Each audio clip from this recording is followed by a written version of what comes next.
Olá, seja muito bem-vindo à primeira entrevista da parceria Infomoney Brasil.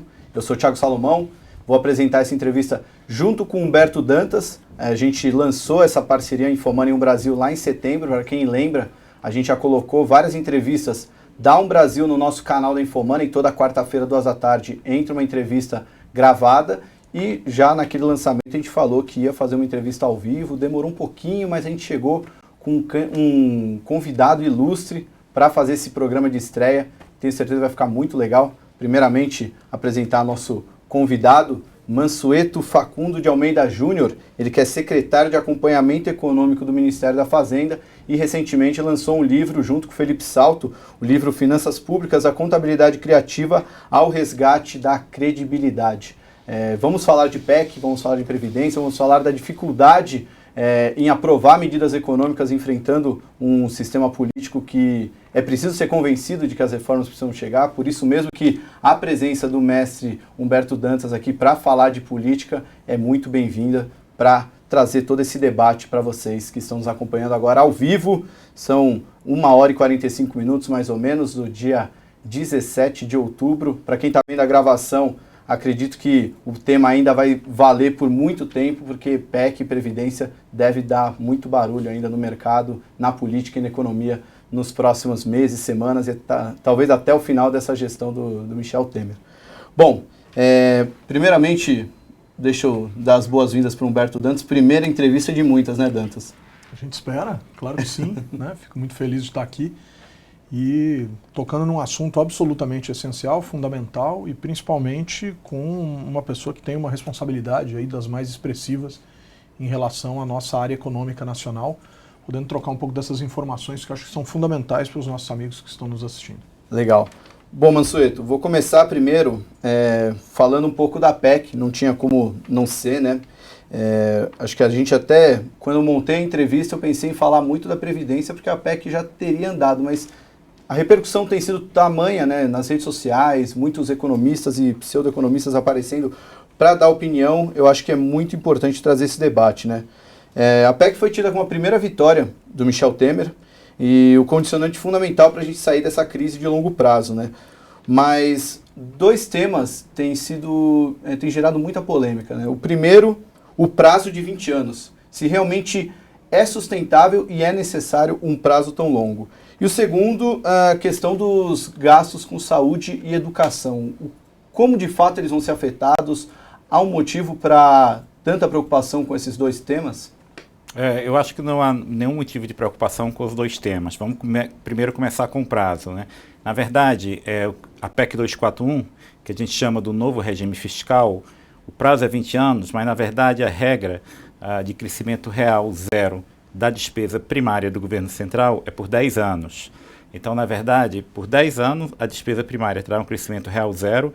A partir do 10º ano, o presidente da República poderá mudar essa regra. E a cada mandato, o presidente da República poderá mudar essa regra.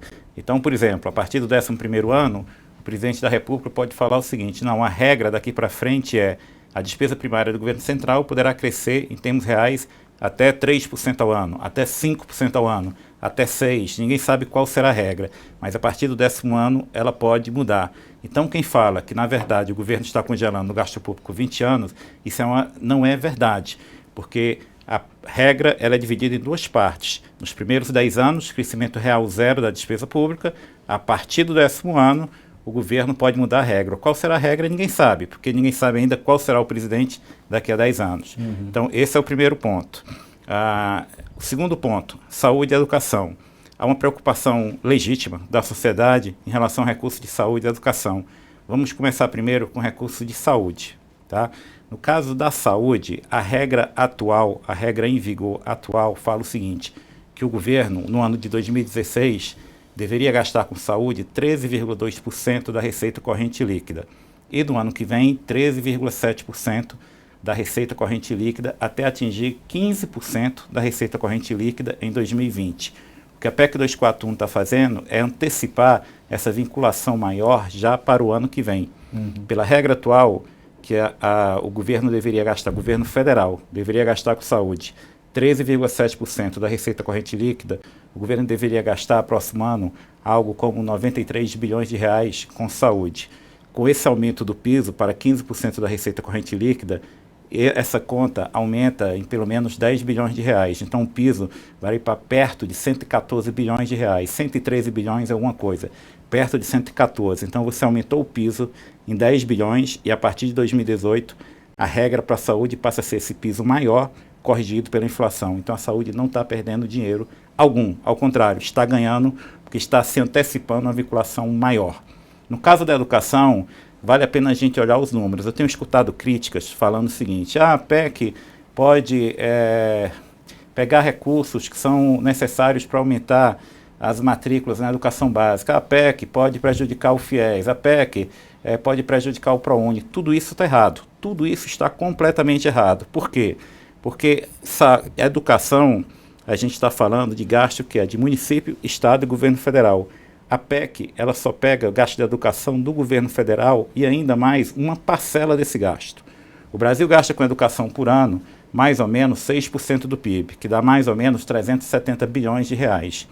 O que a PEC está pegando, a parcela da educação que a PEC está pegando, é mais ou menos algo em torno de 70 bilhões de reais da parcela federal. É 85, mas seu desconto Fundeb dá algo aí em torno de 72, 74 bilhões de reais. Ou seja, só 20% do que é gasto pelo setor público em educação está na PEC. Fundeb, que é a principal fonte de financiamento para a educação básica, não está na PEC. ProUni não é uma despesa primária, ProUni é uma renúncia tributária. O governo deixa de arrecadar, em troca, a universidade dá bolsa de estudo para alunos de baixa renda. Não está na PEC. Renúncia tributária não está na PEC. FIES também não é despesa primária. FIES é uma despesa financeira, é um crédito educativo. Também não está na PEC. Novamente, repetindo, de 370 bilhões de reais por ano que o setor público gasta com a educação, a PEC só pega algo como 74, 75 bilhões, 20%. Então, uma parcela muito pequena e não mexe em nada com a educação básica, com a educação infantil, com ProUni, FIES e Fundeb. Então, assim, esse medo das pessoas não se justifica. Adicionalmente, vale lembrar o seguinte, que a PEC 241, a PEC que controla o crescimento do gasto, ela não estabelece teto nem para a saúde nem para a educação. O que ela estabelece é um piso, é um gasto mínimo.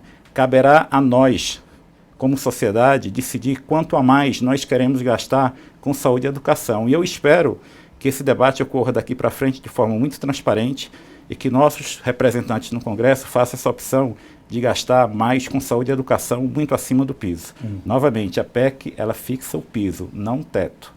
Eu acho que uma questão importantíssima é justamente esse desafio da narrativa, de como o governo consegue transmitir isso à sociedade. E nesse sentido, Mansueto, acho que tem dois segmentos da sociedade que precisam ser muito bem informados a respeito do que o governo pretende. Acho que primeiro o próprio cidadão, né, como você bem observou, como que o governo consegue dizer isso ao cidadão. E a segunda questão é como dizer isso ao mercado. A gente sabe do impacto significativo que as medidas econômicas tão esperadas no que diz respeito ao ajuste fiscal e questões dessa natureza têm sobre o mercado. Quando a gente diz que em 10 anos alguma coisa pode ser revista, quando o próprio presidente diz que neste meio tempo talvez algumas revisões possam ser feitas, essa instabilidade desconforta um pouco o mercado, por um lado, e a forma do governo se comunicar, como vencer esse desafio, uma vez que o governo tem dado bons sinais de que está preocupado com a comunicação com a sociedade. Como é que a gente resolve esses dois problemas? E a gente nem entrou ainda na questão política do relacionamento com os congressistas, mas como conversar com a sociedade nesse sentido? É uma boa pergunta. Primeiro que são dois públicos muito diferentes. Quer dizer, o mercado é um público e o cidadão comum é outro público totalmente diferente. O mercado está preocupado com o número, com o ajuste fiscal, para ter segurança que o país, enfim, que o governo vai honrar seus compromissos, que não correrá o risco de não pagar a dívida pública. O mercado, por exemplo, quando a PEC foi anunciada, antes de ser enviado ao Congresso, no final de junho, início de julho, a primeira reação do mercado era que era um ajuste muito gradual, muito lento. Agora o próprio mercado fez uma revisão dessa interpretação e aceita como um ajuste factível, necessário. Então, assim, a linguagem para o mercado é diferente. É verdade que o mercado às vezes fica, eu diria, nervoso, mas também, enfim, a meu ver, não se justifica com a questão do prazo. Primeiro, o prazo de 10 anos, eu acho que é um prazo necessário, porque se a gente fizer as contas, depende de muitas coisas que hoje o próprio mercado ele não tem uma noção muito correta. Há muita variância de estimativa entre agentes do mercado. Mas em torno, quer dizer, se a PEC for aprovada, a despesa do governo central, ela cairá todos os anos cerca de 0,5 ponto do PIB. Pode ser um pouco mais, pode ser um pouco menos. Em média, pelas estimativas que se tem, 0,5 ponto do PIB, que significa que em 10 anos, uma queda da despesa não financeira do governo central de 5 pontos do PIB. Isso é muito. A despesa não financeira do governo central, quer dizer, tudo que o governo central gasta, menos juros, alcançará esse ano 20% do PIB. Se a PEC for aprovada, daqui a 10 anos, isso será reduzido para 15% do PIB. Desse período, a gente deve arrecadar mais com a recuperação da economia. A gente está falando que daqui a 10 anos o Brasil voltaria a ter um superávit primário entre 3 e 4 pontos do PIB, com a PEC e com a recuperação de parte da receita que o governo perdeu. Mas o mercado já assimilou essa trajetória e já concorda. Eu acho a entrevista que o presidente Temer falou foi o seguinte, mas o que acontecerá se a recuperação vier muito mais rápido do que todo mundo espera, do que o próprio mercado espera? O que acontecerá se, de repente, daqui a 5 anos, o governo central tiver um superávit primário de 4, 5 pontos do PIB? Hoje ninguém acredita nisso. Mas se isso acontecer, ótimo. Se isso acontecer, nós teremos um bom problema. Então, assim, isso não é motivo para preocupação. No outro caso, como se comunicar com o cidadão? É muito mais difícil porque as pessoas conhecem muito pouco o setor público. Então, a comunicação oficial do governo tem que ser um pouco de aula, tutorial e também explicar os dilemas. Então, por exemplo, as pessoas têm a noção que é muito fácil fazer um ajuste fiscal, que é só cortar a despesa de um ano para o outro.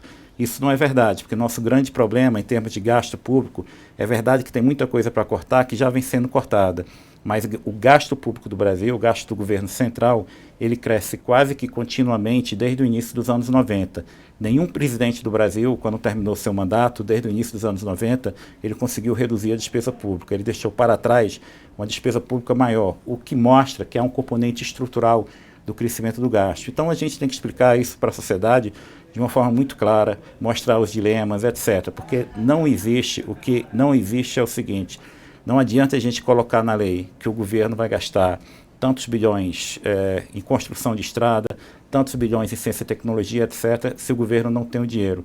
Se o governo não tiver o dinheiro, independentemente do que foi aprovado no orçamento, ele simplesmente não vai executar, ele não vai autorizar o gasto. E é exatamente isso que acontece. Tradicionalmente no Brasil, a gente aprovava orçamentos inflados. O que acontecia periodicamente todo início do ano? O governo vinha e fazia um corte, fazia um contingenciamento. Ele não autorizava o gasto. Isso era muito ruim, porque, na verdade, você estava transferindo para um burocrata a decisão do que é o não prioritário. Com a PEC 241, nós teremos orçamentos realistas. O que for aprovado no Congresso será executado. Esses contingenciamentos brutais, que é a tradição do Brasil, isso vai acabar. Isso você está empoderando o Congresso. Algumas pessoas falam, mas a saúde vai ter que brigar com recursos para a educação, com segurança pública e transporte. Mas é exatamente essa a função do orçamento. A função do orçamento é você deixar claras para a sociedade o que é prioritário e a gente ter essa boa discussão. Então, sou muito otimista com esse outro efeito da PEC, das pessoas começarem a conhecer o setor público e pressionarem os seus representantes para alocar o orçamento para determinadas despesas que são prioritárias. Será muito mais difícil daqui para frente para o governo, por exemplo, dar subsídios para empresas grandes. Legal. Bom, tinha outros temas para tocar sobre a PEC, mas só para não se estender muito, acho melhor a gente já partir para a Previdência, que acho que é o grande desafio do governo, tentar pelo menos evoluir nessa discussão. Quem acompanha os seus textos, entrevistas, sabe que você tem muitos dados técnicos defendendo a reforma da PEC, né? A reforma da Previdência, desculpa. Acontece que isso é uma questão que está bem longe de ser econômica, né? Como até o Humberto já levantou, há esse lado da sociedade. Minha pergunta é, você acredita que o brasileiro está disposto a abrir mão dos seus direitos em prol do bem-estar do Brasil? E até melhor, né? Não só o brasileiro, os políticos estão dispostos a colocar isso em pauta? Então, a gente não tem alternativa. Por quê? Porque o Brasil hoje ainda é um país jovem. Se a gente olhar a pirâmide populacional do Brasil, de 1950 até 2000, ela pouco muda. É um país com uma base muito grande, com uma proporção de jovens muito grande. Mas esse Brasil que a gente conhece dos últimos 50 anos, ele vai ser totalmente diferente nos próximos 50 anos. Para a gente ter uma ideia, daqui a 30 anos, exatamente 30 anos, em 2045, 2046, o Brasil terá a mesma estrutura demográfica que tem o Japão hoje. O Japão é um país que tem uma proporção muito grande de pessoas idosas, o triplo do Brasil. Em 30 anos, o Brasil terá a estrutura demográfica do Japão hoje. E a notícia ruim é que o Brasil hoje, apesar de ainda ser um país novo, jovem, ele gasta mais com previdência do que o Japão. O Brasil gasta com previdência 12% do PIB. Se a gente não fizer nada, esse gasto de 12% do PIB ele vai chegar perto de 20% do PIB lá em 2050, 2060. A única forma de financiar isso seria o Brasil ter um aumento de carga tributária de quase 10 pontos do PIB. Então, assim, isso é impossível. Não tem nenhum país do mundo que gaste 20% do PIB com previdência. Então, a reforma da Previdência, quer a gente queira encarar essa realidade ou não, é uma necessidade que eu falo aritmética. Não faz sentido hoje, num país que as pessoas vivem mais, as pessoas se aposentarem com 48, 49 anos de idade, 50, 55 anos de idade. E as pessoas mais humildes, essas pessoas mais humildes, elas já se aposentam por idade mínima. Porque as pessoas mais humildes, elas não conseguem contribuir por 30 anos, 35 anos. Elas só conseguem contribuir por 15 anos. E aí elas se aposentam por idade mínima, que é 65 anos para homem, 60 anos para mulher. Então, na verdade, a reforma da Previdência é a única forma de a gente dar mais justiça para os mais pobres, para os mais humildes. Porque se a gente não fizer a reforma da Previdência, o orçamento da Previdência ele vai expulsar o orçamento de todas as outras áreas. Aí sim, aí a gente não vai ter o dinheiro necessário para investir em saúde e educação como a população quer. E ainda teremos que cobrar uma carga tributária muito maior. Então, assim, se fizer a reforma da Previdência, é uma reforma gradual. Nenhum país do mundo faz reforma de Previdência rapidamente, em 1 ano, 2 anos. Você sempre tem um período de transição, você respeita direitos adquiridos, você faz algo gradual, mas essas reformas tendem a melhorar o padrão de vida da população, tendem a dar garantia para os nossos idosos que eles receberão o que eles estão esperando na velhice. A gente tem um caso que está acontecendo agora que deixa todo mundo apreensivo, que é o caso do Rio de Janeiro. Será que o aposentado do Rio de Janeiro, ele tem certeza que receberá o que ele tem direito no dia que ele esperava? Não, porque o Estado está com uma crise muito séria. A reforma da Previdência, o que ela vai fazer é evitar que o caso do Rio de Janeiro se transforme num caso nacional, no caso do Brasil. E os próprios estados, isso é importante que se diga, os próprios governadores estão sendo muito ativos em conversas com o governo federal, em sugestões para a reforma da Previdência, porque todos os governadores, independentemente de partido político, eles reconhecem que é essencial a reforma da Previdência também para a situação fiscal dos estados. Então, percebe-se já uma comoção política, algo que, pelo menos em outras tentativas de reforma, a gente não conseguiu. Percebe-se essa comoção nesse momento para tentar mudar a Previdência? De parte dos governadores, parte do governo central e de parte da classe política, sim. A gente ainda terá que fazer um trabalho muito grande de esclarecimento, o que é normal, o que é desejável com a população. Então, a população ela tem dúvidas, normal. Às vezes se questionam, por exemplo, uma vez eu recebi uma carta de uma professora de inglês que tem 50 anos de idade, está desempregada há 2 anos e não consegue emprego. E ela pergunta, não seria o normal que o governo permitisse eu me aposentar com 50 anos de idade, já que eu não consigo um emprego? Eu expliquei para ela, não, isso não seria normal, porque o fato da senhora não conseguir emprego é porque a gente está no meio de uma recessão que é a maior dos últimos 100 anos. Então, isso é que explica a senhora não conseguir emprego. Mas se a gente fosse tentar solucionar o problema da recessão que causa desemprego, deixando todo mundo se aposentar, isso não seria solução. O problema se agravaria, porque o Estado não teria recurso para pagar os aposentados. Então, de fato, quer dizer, há uma maior consciência da classe política da necessidade da reforma da Previdência. Mas cabe ao governo, cabe aos formadores de opinião, cabe jornalista, enfim, entidades de classe ter uma discussão muito aberta e mostrar as contas na mesa. Nós temos um problema seríssimo de previdência. E a tendência do gasto, como eu falei, é aumentar, porque o Brasil está passando por um processo de envelhecimento muito rápido. Daqui a 30 anos o Brasil terá a estrutura demográfica do Japão. Se a gente não fizer a reforma da Previdência, todo mundo sai perdendo. Agora, Mansueto, não é uma leitura, essa demanda pela reforma da Previdência, não é uma leitura, digamos assim, nova. A gente há de concordar aqui que Faz tempo que, principalmente os especialistas, né, aqueles estudiosos que olham para a economia, olham para as questões previdenciárias, vêm alertando para esse problema. Nós tivemos, no entanto, uma distância expressiva entre o tamanho do problema pintado e as atitudes políticas possíveis. Poderia citar aqui algumas tentativas de reforma muito mais tímidas do que o discurso no governo Fernando Henrique, algumas tentativas de reforma muito mais tímidas do que o discurso no governo Lula, né? E agora a gente volta, talvez com uma força, uma incidência mais expressiva no que diz respeito a essa questão da Previdência agora. Os especialistas, no entanto, aqueles que fazem análise política, dizem que é mais fácil passar a PEC do teto, e muito provavelmente o Senado deve concluir a votação até meados, talvez final de novembro, e muito mais difícil enfrentar a questão previdenciária, sobretudo no tom, no ritmo necessário efetivamente para fazer essas correções. Corre o risco da gente terminar todo esse esforço de dizer que a reforma previdenciária é necessária com uma reforma tímida, a exemplo de outras pequenas reformas que já foram feitas? E qual o risco real disso para o país em termos de futuro? Eu espero que isso não aconteça. Eu acho que esse risco é pequeno, pelo seguinte motivo. Nas vezes anteriores que se tentou fazer a reforma de Previdência, inclusive no governo Fernando Henrique Cardoso, a nossa situação fiscal não era tão ruim como é agora. Então, se tentava fazer uma reforma da Previdência justamente para dar essa garantia de futuro, mas o ponto de partida, por exemplo, era um país que não estava na situação fiscal tão séria como agora. Nossa situação fiscal é um buraco em vermelho, quer dizer, o resultado primário negativo de 170 bilhões, 2,7% do PIB, e um resultado nominal perto de 10% do PIB. É o nível de desequilíbrio que a gente viu em alguns países da Europa recentemente.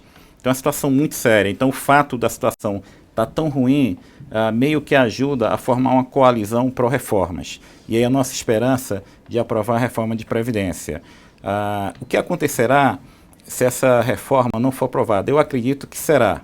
Mas se não for aprovada, a gente vai estar apenas adiando o problema e imediatamente o novo presidente, em 2019, vai ter que colocar a mesma pauta no Congresso. Então, o melhor é que a gente faça essa reforma da Previdência o mais rápido possível, no sentido de aprovar. Como eu falei, reforma é gradual, reforma tem regra de transição. Mas uma vez que o Brasil aprova essa reforma da Previdência, a gente pode se concentrar em outras coisas que também são muito importantes. Reforma tributária, qualidade do ensino, abertura da economia, etc. Então, essa agenda de reforma da Previdência, até porque os governadores serão um grande aliado nessa agenda, ela tem, de fato, uma perspectiva real de agora a gente conseguir caminhar num período relativamente rápido, no primeiro semestre do ano que vem. Você fazer uma reforma da Previdência em 5, 6 meses é algo muito rápido. Queria fazer só uma questão adicional a isso. O governo busca fechar as suas contas, né? Tem um déficit aí aprovado, né? Uma possibilidade de déficit aprovado de 170 bilhões, mas também precisa dar boas notícias à sociedade. Alguns economistas têm defendido a ideia de um aumento na CID como uma forma de tentar conter um pouco desse rombo, que seria um imposto que incide aí sobre a questão dos combustíveis. Na contramão disso, digamos assim, em termos do que se concede ou do que não se concede, nós anunciamos ao longo desses últimos dias uma redução do preço dos combustíveis. Qual o sentido que isso efetivamente deve ser levado adiante? Quer dizer, faz sentido reduzir o preço dos combustíveis ou faria efetivamente sentido elevar aí a carga tributária no que diz respeito à questão da CID? Ou aumento de impostos hoje é impossível, sobretudo tendo em vista essa necessidade de nos comunicarmos com a sociedade? Eu acho que são duas questões. Na questão do preço dos combustíveis, isso é uma política de maior transparência da Petrobras. Então, assim, uma opção muito clara desse governo, inclusive pelas pessoas que estão na Petrobras, pessoas como o Pedro Parente, que é o presidente, e a diretoria, e o conselho de administração da companhia, são pessoas de reconhecida competência e a política do governo tem sido total transparência. Petrobras vai ter uma gestão voltada justamente para criar valor na empresa, que é a melhor forma de beneficiar toda a sociedade. Quanto mais lucrativa for a Petrobras, mais dividendos ela vai pagar ao Tesouro e mais dinheiro o governo vai ter para fazer vários investimentos. Inclusive, parte, enfim, do lucro da Petrobras acaba também indiretamente via participação especial, royalties, indo para alguns estados. Mas essa política de preço não tem nada a ver com carga tributária, tá bom? A questão de carga tributária é outra coisa. Carga tributária é uma discussão legítima de cada sociedade. Você tem países que têm carga tributária muito acima do que outros. No nosso caso do Brasil é um pouco mais complicado, porque a carga tributária do Brasil é mais ou menos 32,5% do PIB. A média da América Latina é muito menos que isso, é em torno de 22%, 23% do PIB, e a média de países emergentes é 27% do PIB. Então a gente tem uma carga tributária que é muito maior do que a média do grupo de países que o Brasil participa. E se a gente fosse tentar fazer um ajuste fiscal, começando por aumento de carga tributária, isso teria um problema. Qual é? Como a dinâmica da despesa ela é vinculada à receita, se aumentasse a carga tributária, a despesa aumentava. Então teria que ter uma nova rodada de aumento de carga tributária e assim por diante. Então, assim, aumento de carga tributária é uma decisão legítima da sociedade. Mas o que a gente escuta hoje nas ruas é que o brasileiro não quer aumento de carga tributária, ele quer que o governo corte despesas. Então, hoje, qualquer debate em torno de carga tributária, a chance que eu vejo disso passar no Congresso é zero. E não seria solução. Perfeito. Isso vai bem em linha com o que aconteceu no caso do Joaquim Levy, né? Que no começo da discussão de uma possível reforma, falou-se muito de CPMF, né? Tanto que a gente até comenta que parece que foi excluído do dicionário a palavra CPMF desde que o Michel Temer assumiu, né? A dificuldade de aprovar aumento de impostos. Agora, pegando um pouco o gancho de 2015, foi o ano que você escreveu o Ajuste Inevitável, junto com o Samuel Pessoa e o Marcos Lisboa. Foi um dos artigos econômicos mais comentados dos últimos tempos. Acho que até trouxe bastante... muito do que vocês estão querendo colocar em prática hoje é visto naquele artigo. Agora, eu queria saber o que mudou na sua percepção de Brasil, de economia, daquele Mansueto que escreveu o artigo junto com o Samuel e o Marcos, para o Mansueto que está hoje no campo da decisão, né, junto com o governo querendo colocar as medidas em prática. Eu acho que aquele Mansueto de julho de 2015, que foi quando a gente escreveu aquele artigo, eu era mais pessimista. Eu achava que ia levar ainda muito mais tempo para a sociedade se conscientizar do tamanho do problema fiscal e a gente avançar na questão do ajuste fiscal. A situação piorou tão rapidamente, numa gravidade tal, que quando eu fui convidado para o governo, eu me assustei na primeira semana, quando a gente teve que fazer as contas para anunciar o novo déficit primário. Porque na grande parte do setor privado esperava um déficit primário em torno de 120 bi. É algo como 2% do PIB. De repente, a gente anunciou um déficit primário de 170 bi. E eu, olhando as contas, via que era de fato real. Muita conta atrasada, receita caindo, despencando. Então, assim, era um número de fato real, uma situação muito grave. Me surpreendeu o esforço do governo, um esforço muito bem coordenado, de passar para os políticos a necessidade do ajuste para a sociedade também. E um plano ousado, enfim, que diga-se de passagem, muito do mérito do ministro da Fazenda, Henrique Meirelles, que acreditou de fato que estava na hora de a gente controlar o crescimento do gasto. E ele, enfim, como um bom gestor, ele conseguiu convencer toda a classe política, o próprio presidente da República, da necessidade de ir por essa linha. Claro que isso é o início de um processo. Com a PEC 241, o governo será obrigado a fazer análise de custo-benefício de todas as suas políticas, ver de fato o que funciona e o que não funciona. Mas é justamente isso que a gente espera de governo. E também o governo terá que, ao longo do tempo, começar a analisar melhor os vários regimes especiais que foram criados de tributação, regimes especiais que muitas vezes beneficiam um número muito pequeno de empresas frente ao custo. Tudo isso agora o governo terá que olhar com a lupa. Né? Então eu diria daquele economista que junto com Marco Lisboa e Samuel Pessoa, dois grandes amigos, excelentes economistas, que escreveu aquele texto, eu diria que eu estou um pouco mais otimista. Do grupo dos três, sempre o mais pessimista foi o Marco Lisboa. E mesmo hoje eu vejo ele com certo otimismo de reconhecer que o debate melhorou. Meu amigo Fábio Jambiage me fala o seguinte: nos últimos 3, 4 meses eu estou vendo um debate fiscal no Brasil que eu não vi nos últimos 20 anos. Então, para mim, assim, só o fato de a gente estar tendo esse debate e estar conseguindo avançar me deixa relativamente otimista. No que diz respeito a esse mundo dos economistas, observou a posição dentro do Ministério do ministro Henrique Meirelles. Nós tivemos um ministro, Joaquim Levy, que foi muito ao Congresso. Por vezes parecia uma figura lutando sozinho ou tendo que ir dar explicações aos congressistas, por vezes até mesmo sem o respaldo do próprio governo que ele sustentava naquele cargo, que é um cargo absolutamente central e fundamental. Henrique Meirelles não vai tanto ao Congresso, mas ao mesmo tempo é um agente político tido como um agente, um indivíduo, um sujeito extremamente hábil. Em que medida isso lhe parece verdadeiro? Quer dizer, de que forma a gente pode entender Henrique Meirelles como um agente político extremamente hábil, dado que foi cotado para ser candidato numa série de eleições recentes, foi eleito deputado federal em 2002, enfim, é uma figura efetivamente política, mas o quão hábil é este agente político, na sua opinião? Um bom ministro da Fazenda, ele tem que fazer o meio de campo nessas duas áreas, na economia e na política. Ele tem que ter uma linguagem fácil de se expressar. Joaquim Levy é um excelente economista, enfim, todos conhecem, uma pessoa muito competente, mas era uma pessoa isolada. Era uma pessoa que estava no Ministério da Fazenda isolado dos demais ministérios. Era uma pessoa, por exemplo, apesar de toda a capacidade técnica, o espaço para ele colocar na mesa uma reforma da Previdência era muito limitado, porque a Previdência estava em outro ministério. Agora é bem diferente. Agora você tem um ministro da Fazenda que ele é muito escutado no Planalto, que ele tem uma boa interlocução com a ala política do governo, com a Casa Civil. Nós todos temos uma boa interlocução com a Casa Civil. E a Previdência hoje está dentro do Ministério da Fazenda. Então a reforma da Previdência está diretamente no Ministério da Fazenda e um ministro que sabe se comunicar muito bem.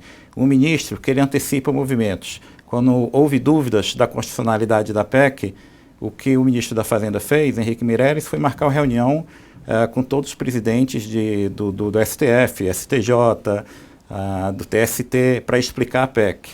Então ele se antecipa muito isso. O ministro já foi várias vezes ao TCU, conversar com o ministro do TCU. Quando necessário, o ministro participa de reuniões, café da manhã, jantares, com a base aliada, para explicar determinada para justificar determinadas medidas econômicas, como é o caso da PEC 241. E ele é um bom executivo. Acho que como ele teve uma experiência muito grande de mercado e de tomada de decisão, muitas vezes, no calor da discussão, ele respeita muito a opinião técnica e vê onde os técnicos vão chegar ao consenso. Quando ele nota que não há consenso, ele sabe arbitrar, ele sabe escutar muito as pessoas, ele é uma pessoa que escuta muito, né? E, que é um fato relevante, ele tem um bom relacionamento com toda a ala política do governo. Para um país que precisa fazer um ajuste fiscal, modificando regras, aprovando leis, fazendo emenda constitucional, porque quase tudo no Brasil é constitucionalizado, esse jogo de cintura do ministro da Fazenda, de transitar muito bem na área econômica, de mercado e na área política, é essencial. Bom, o nosso tempo está chegando ao fim. Gostaria de agradecer muito a sua participação, Mansueto. Muito obrigado por ter vindo. Eu que agradeço, enfim, a gentileza do Brasil nessa parceria com a Infomoney. Legal. Obrigado. Dantas, muito obrigado pelo papo, que tenha sido o primeiro de muitos mesmo. Muito bom, obrigado. A gente agradece muito. Obrigado, Mansueto. Obrigado, Dantas.